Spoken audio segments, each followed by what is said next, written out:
Now, slowly, very slowly, you can remove your eye bands and open your eyes.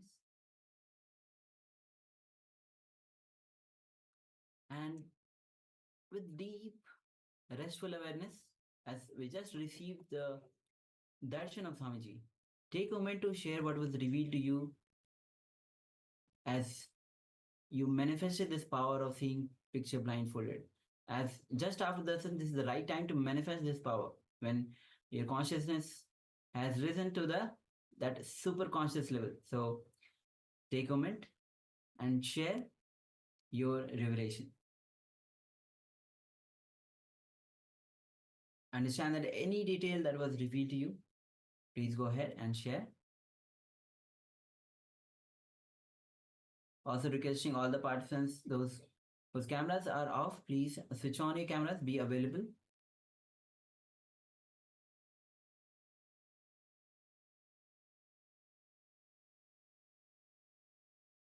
And all the participants on the YouTube, you can also start sharing. Your revelations will be attending to each of your comments. Please go ahead. Yes, just take a few moments to share the revelations you have received during this manifestation. Before we project the image once more on screen for all of you to verify your manifestation.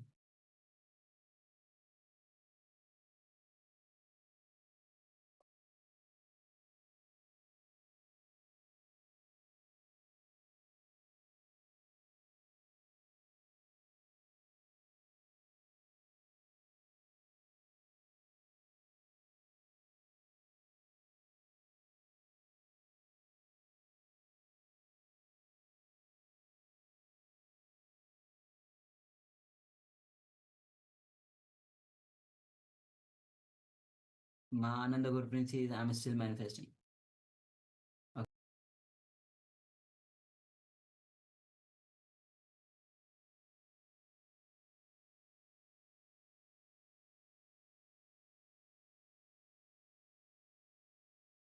All right. So now we'll be projecting the image that we have shown. So as you can see, it's kind of a small balls. There are various kinds of small balls which of different colors are just on the ground or some kind of concrete maybe, and the shadows are falling on the floor. So it's a various colors, almost all the colors that exist is available in this picture actually. So if you have manifested, let us know. Meanwhile, let's get ready to manifest the power of third eye in the second round. So we'll be moving on to the second round. We'll be projecting another image on your screen. Just requesting all the participants who didn't join us in the first round, settle down and let's manifest the power together. Right, material. Okay. All right. Maybe Ma Kylie Wang, if you can check if there's someone for the Chinese translation. Yes. Ma Ananda Premini, He Anchi, Yu Ren Ji Gege. Let's join for the power manifestation. Get your blindfolds and let's get ready. We are going to have a second round of power manifestation.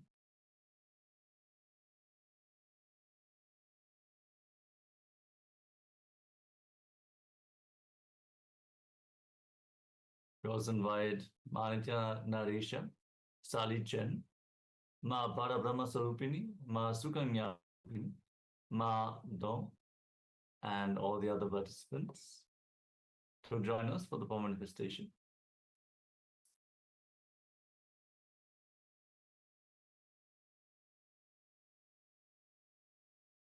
So please go ahead and cover your eyes. If you haven't yet covered, we'll be entering into the second round of the manifestation. And make sure that you are having, if you don't have the blindfold, you can use any of the piece of cloth to cover your eyes. Make sure that your two eyes are completely covered without any eyes falling on your eyes. Any lights are falling on eyes. So let's get ready for this manifestation.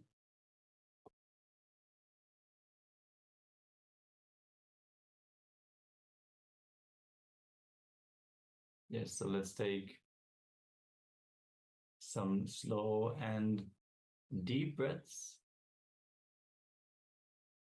Yes, Ma, you can join us now. And Get your yes, blindfold and let's get ready. and Just a few moments. yes, and also make sure that the translators are available for the Chinese participants. All right, let's get ready for the second round. Take a deep breath and just fall into that blissful space in between two thoughts. Visualize Swamiji near in a space. Connect to him and let him flow through you. Sakya. Om Nityananda Paramashivoham.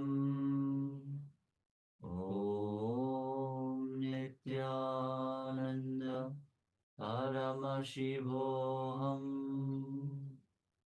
Om Nityananda Paramashivoham.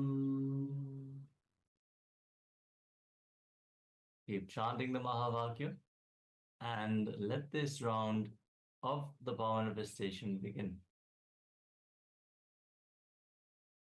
We're now projecting the image on screen.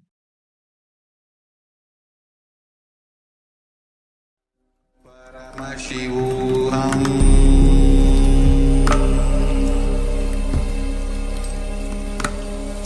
Om Nityananda Paramashivoham.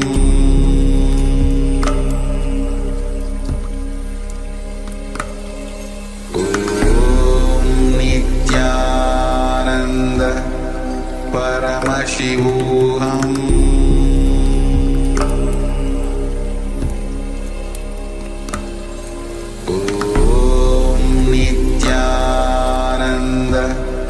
Paramashivoham.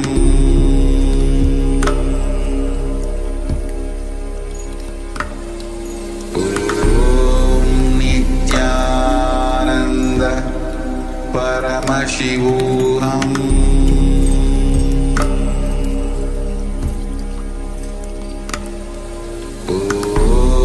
Nityananda Paramashivoham.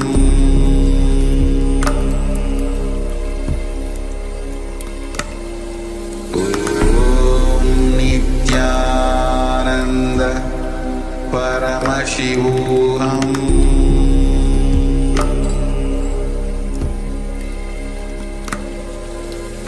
Om Nityananda Paramashivoham. Om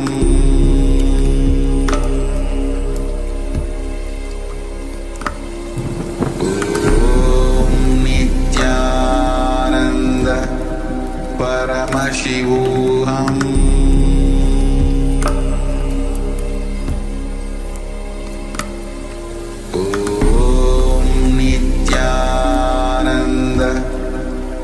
Paramashivoham.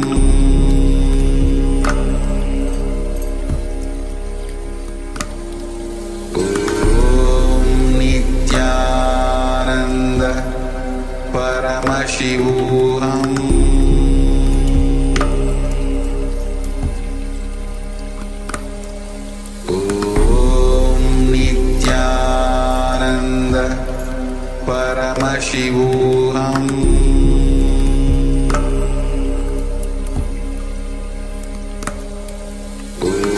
Om Nityananda Paramashivoham.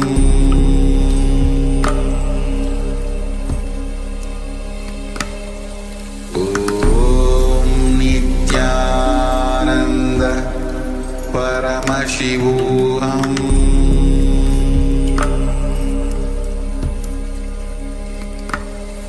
Om Nityananda Paramashivoham.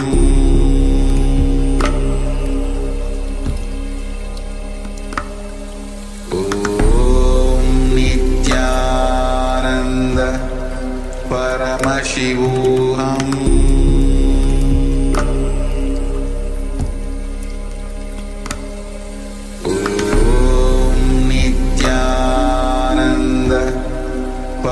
Paramashivoham.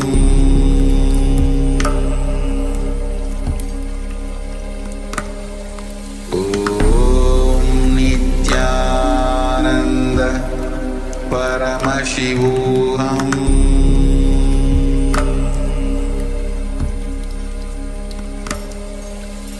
Om Nityananda Paramashivoham.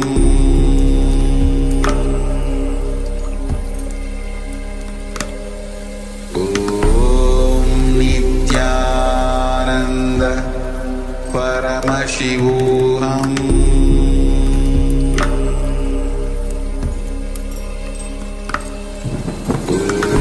Om Nityananda Paramashivoham.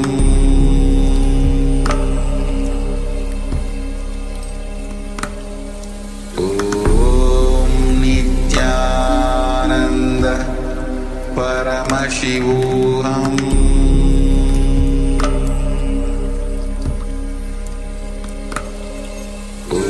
Om Nityananda Paramashivoham.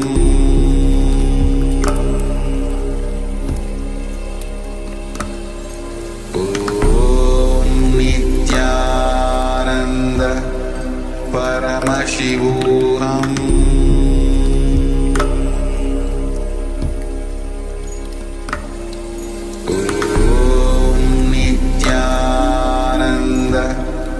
Paramashivoham. Paramashivoham.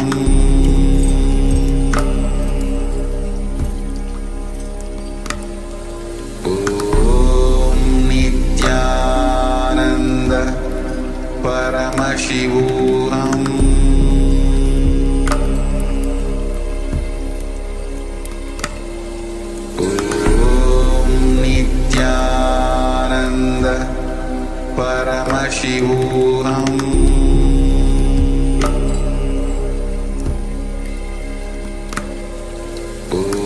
Om Nityananda Paramashivoham.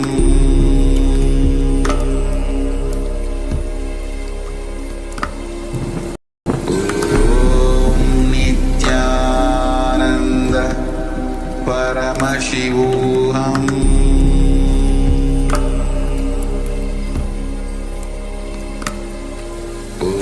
Om Nityananda Paramashivoham.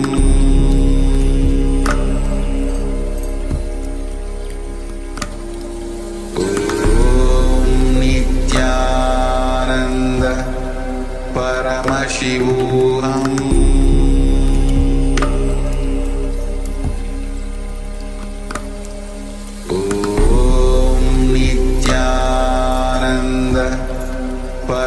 Paramashivoham. Om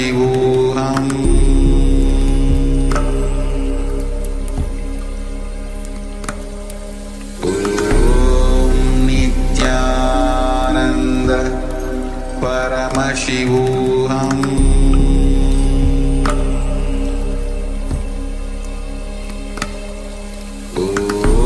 Om Nityananda Paramashivoham.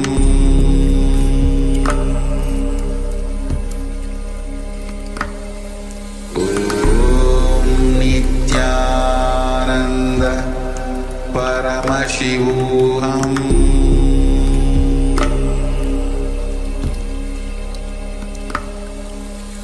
Om Nityananda Paramashivoham.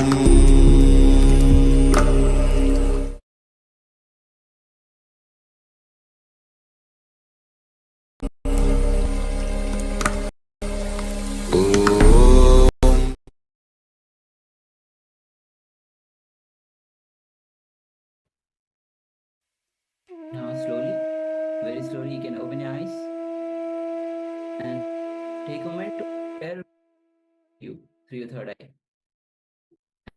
Understood this power? So, every detail that was revealed to you.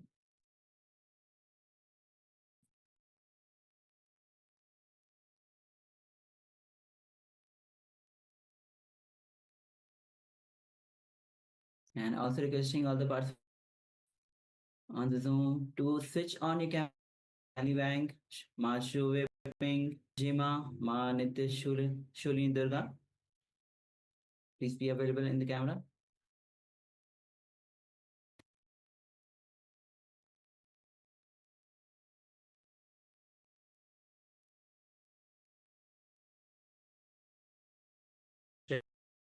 Was revealed to you during the power manifestation.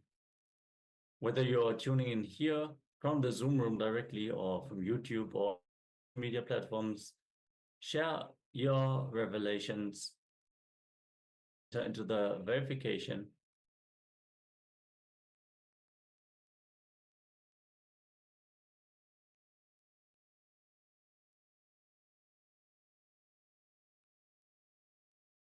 Yes, please go ahead and share.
You can share, and then we'll be entering into the session.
Yes, please go ahead and share.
So now we'll be projecting the image for the verification.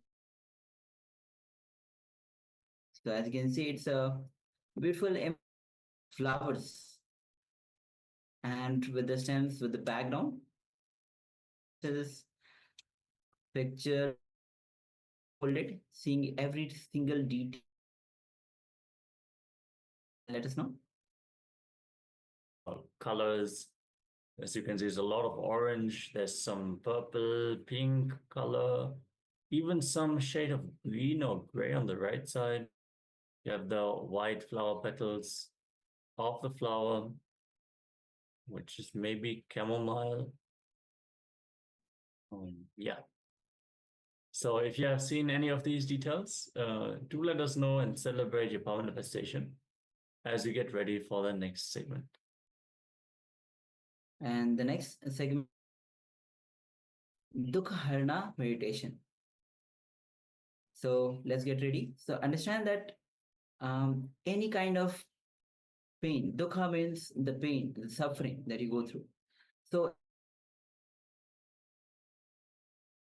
or even big, this meditation is a very powerful technique, the meditation technique that Swamiji has designed, Dukha Harana meditation. Without further delay, let's enter into this meditation by Swamiji. So come to the space of listening and let's begin.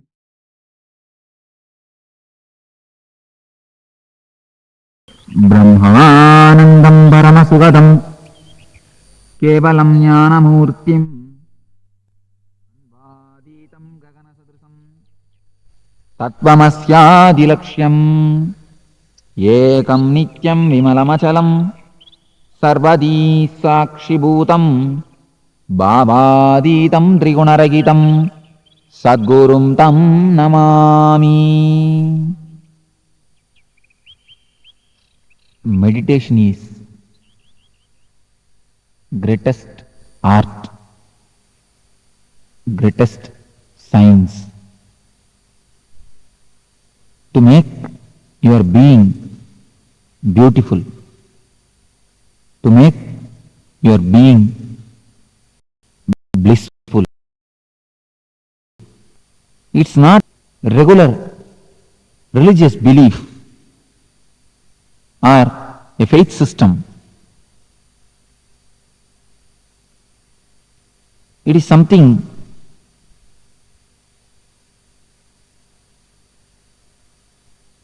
which can directly touch your life, transform your being,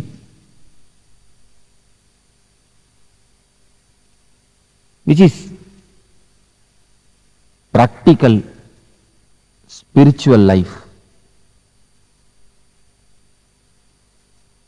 It's not a belief system. Of course, it is anti-belief.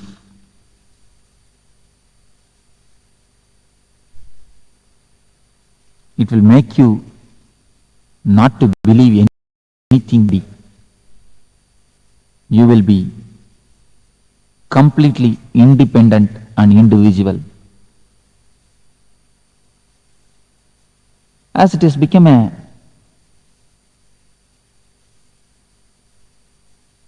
custom or routine, people understand meditation also as one of the faith or a religious system. No. It will make you religious, that is true, but meditation is not religion. It is practical, spiritual system. It's a science to transform your life.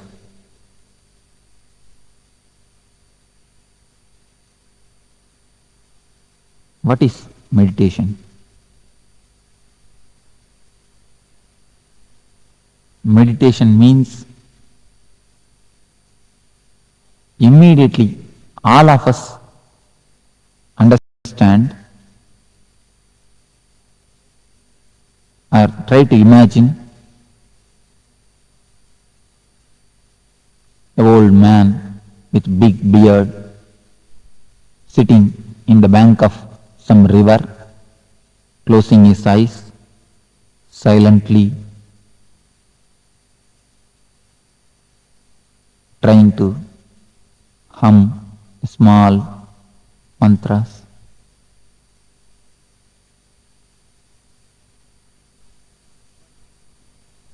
But that was ancient methods, techniques. Today, if I ask you to sit silently and control your mind, what will be the result? All of you can try a method. Just try to sit and make your mind quite calm, peaceful, blissful. What will be the result? Most of you who tried some ancient traditional meditation techniques or other systems to control your mind will know how futile it is, how disturbing it is. Many people come and report me that Swamiji, if we sit for meditation, we get so many number of thoughts, so much unnecessary thinkings that we don't know from where these things are coming out, from where they are erupting out, from where they are gushing out. We don't know how to control. We don't know what to do. Almost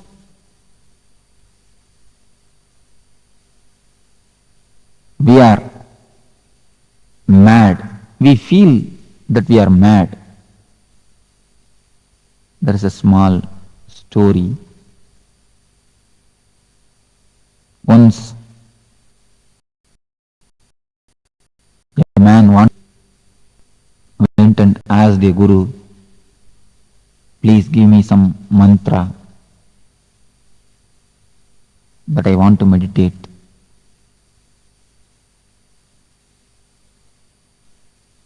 That guru gave him one mantra and told him,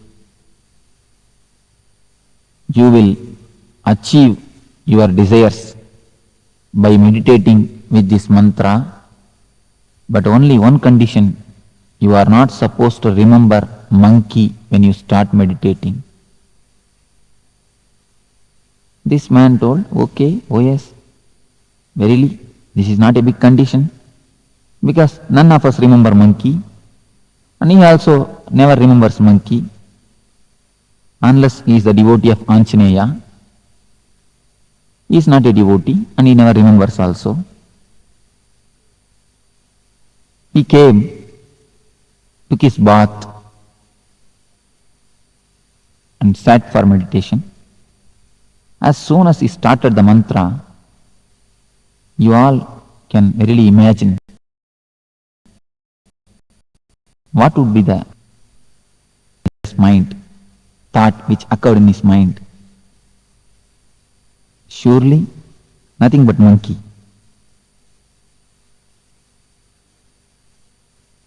Guru has already given an instruction.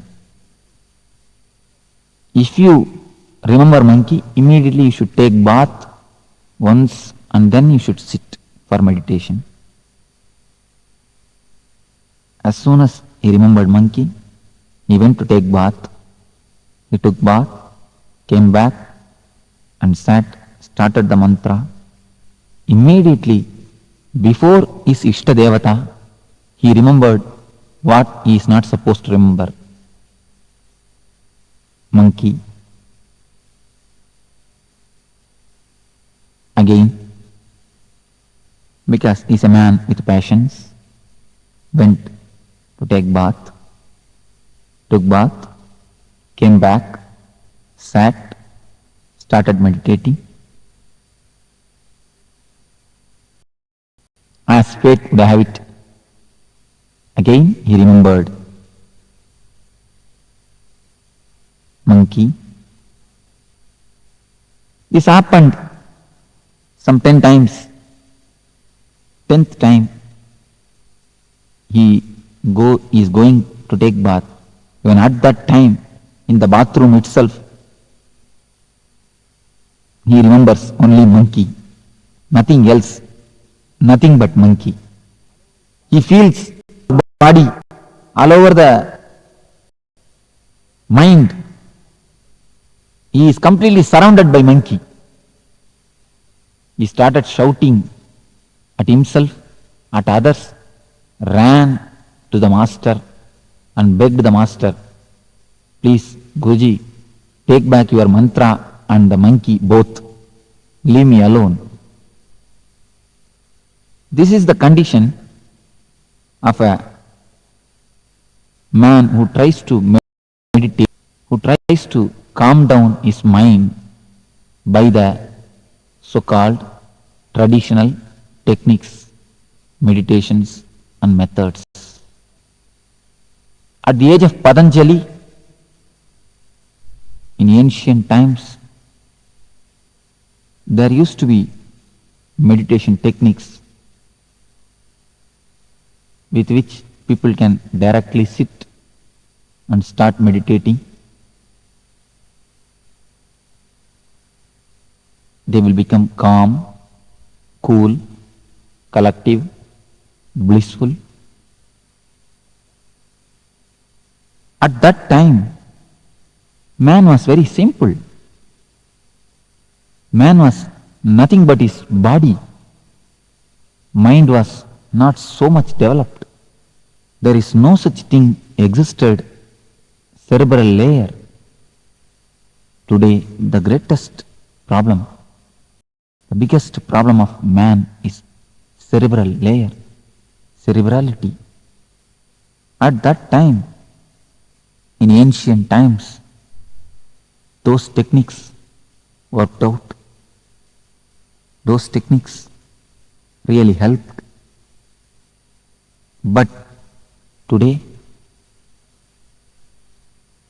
direct silent sitting methods won't do. They can't be anyway helpful because man has become too complicated. Man has become neurotic. In modern day, neurosis has become a normal state of whole humanity. Along with the growth of science and consumerism,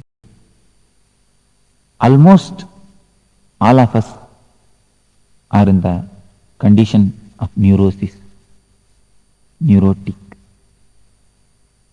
So, the ancient techniques,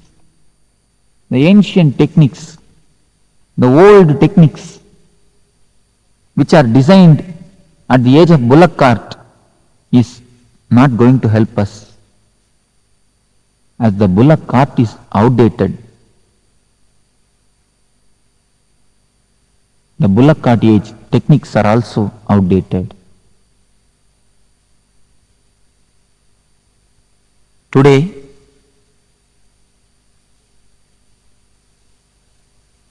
techniques designed at the age of bullock cart, you may be able to have a little bit benefit, no doubt. You will be able to travel, but only in the bullock cart speed, not with the jet speed. But today is jet age. So modern day masters, modern day mystics have designed techniques with which you can travel in a jet speed in your inner space, inner sky, where you can fly yourself from alone to alone. Here is a technique which is called Dukkha Harana.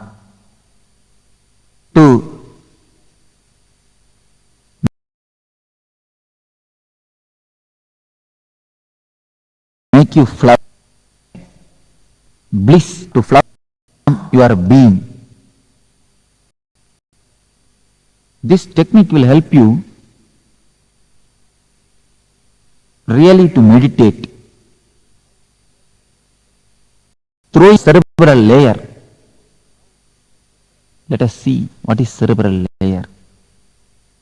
Complication in the mind which is created by medias is cerebral layer. Continuously you are bombarded by medias, TV, radio, advertisement boards, hoardings, newspaper, many consumeristic ideas, consumer products are injected in your being. You are hypnotized, you are continuously mesmerized. For example, wherever you turn, a certain product is advertised. Lux is best soap. In book, you read the same thing. In paper, you read the same thing. In TV, you see the same thing. In radio, you hear the same thing. In hoardings also, you see the same thing. Then, naturally, when you go to shop in a half-sleep state, you ask, give me Lux. Just like that, whole your being is completely filled with the cerebral ideas, with the imaginary livings, with a lot of imaginations. Unless you throw out suppressed desires, suppressed emotions from your being, you can't sit quietly, you can't sit silently. This is the meditation through which I am trying to pull out the insanity in you. I am not trying to force sanity in you. I am trying to bring out, erupt out the insanity in you. Then naturally sanity, bliss will flower, blossom in you. You are already in Nityananda. You are with Nityananda. Only thing, I have to kill the dukkha. I have to kill the layer of dukkha. I have to cut the layer of dukkha to make you Nityananda. I have to bring it out, the dukkha which is in you. This technique will help you to kill the dukkha, to throw out the dukkha from you. That is why this is called dukkha harana. This technique will help you to throw out all the suppressed emotions, repressed anger, and cleanse your being, make you well-being. Let us enter into the technique. This is called dukkha harana. Various masters have used this technique using various names. This technique is designed from the message of all the enlightened mystics. First, this technique lasts for 30 minutes. First 10 minutes, chaotic breathing, deep breathing, with no system, with no regular breathing system. First 10 minutes, you are supposed to breathe chaotically. We start with breathing because breathing is the universe. Breathing is the system with which you are living. With breathing, you are alive. Your mind and breathing has got a deep relationship between each other. If your mind is calm, your breath also will be slow, steady. If your mind is aggressive, restless, your breath also will be restless, So your breath and mind is very closely connected. Unless you work with your breath, you can't directly work with your mind.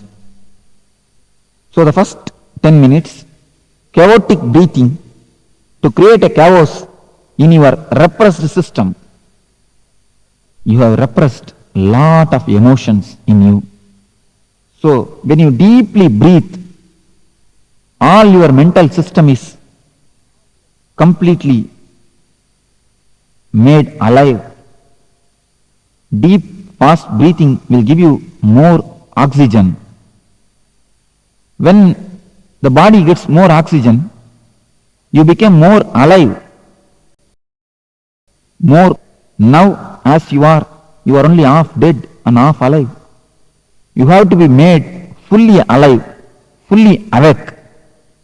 So with the chaotic breathing, with more oxygen in your blood, your cells will get more energy. When your body cells get more energy and alive, the oxygenation helps you to create more body electricity, more bioenergy. So this bioenergy, this body electricity will make you more alive, will melt all the repressed emotions which are in your being like ice. The cold, frozen ice in your nervous system, the repressed emotions will start melt. The next step, the second step is catharsis. What is meant by catharsis? What is the need of catharsis? Catharsis means throwing out all the poisons in you. If you want to scream, scream. Give complete freedom to your body.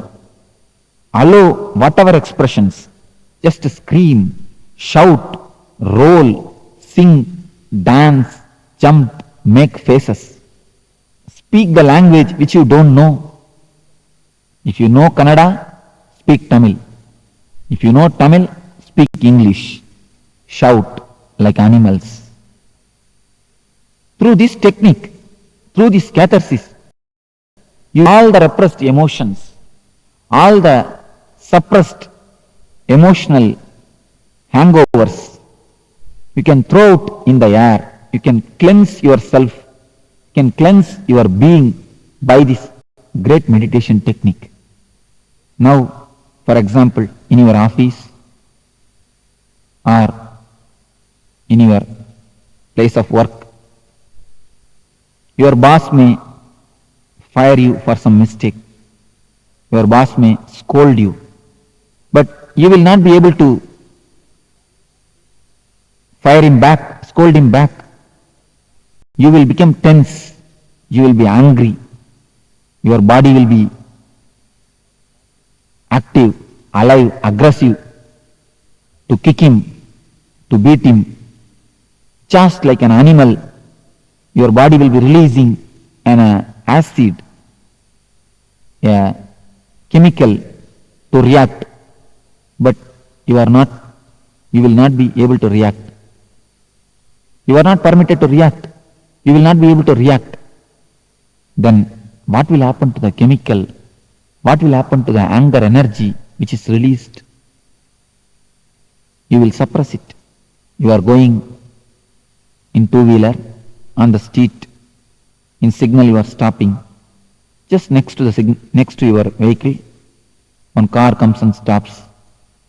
As soon as you see the car, you will have one thought, a desire to possess it. You may repress it afterwards, but naturally possess it. What will happen to these desires which are continuously repressed? Sexually, so much of desires has been repressed, suppressed. What will happen to all these suppressed emotions, suppressed desires? If they are all there in you, how can you sit silently? How can you taste, enjoy the silence, the bliss in you? So throw out all the poisons. Just shout, shake your body, make faces, do whatever you want. Just freak out. By freaking out these 10 minutes, you will be able to see that all the repressions are emptied. You become vacant. All the repressions are thrown out. You are now calm, cool, collective. When the cassette says stop at the 20th minute, stop as you are. If your one leg is raised, if one hand is raised, if your mouth is open, wherever it may be, whatever it may be, the condition, the situation, stop as it is. Become completely frozen statue of ice. When you are completely dynamic, active in the catharsis, from the full activity, if you enter into the complete stop, like a frozen statue, in between the gap, one moment, you will be able to experience the no mind. You will be able to enter the state of meditation. So, stop when the cassette says stop as it is. Next 10 minutes, just sit silently or lie down, relax and be a witness to whatever happens inside and outside your being. Firstly, preparation for meditation. Only the third stage, 10 minutes, is real meditation. When you have cleansed yourself, when you are empty of all the repressions and suppressions, you will see that without your effort, a beautiful silence is flowering in you. A beautiful bliss is. You don't have to control your mind. You will see that mind is silent by itself. Silence cannot be forced. It can only happen. The last 10 minutes, just relax yourself with a smiling face and blissful mood. This is the key. Silent face and blissful mood. Completely relax. Don't concentrate on anything. Just be aware of whatever happening inside and outside your being. There may be many experiences. You don't have to worry, bother about experiences. Just as you watch TV, as you watch television, movies by layer, film by film, picture by picture, watch your mind, thought by thought. Be completely relaxed. Be completely cool. Be completely collective. Be completely in a state of bliss. This meditation, Dukkha Harana, should be done in the morning. There should be no food taken before the meditation. You should be with empty stomach. Loose white cloths are best.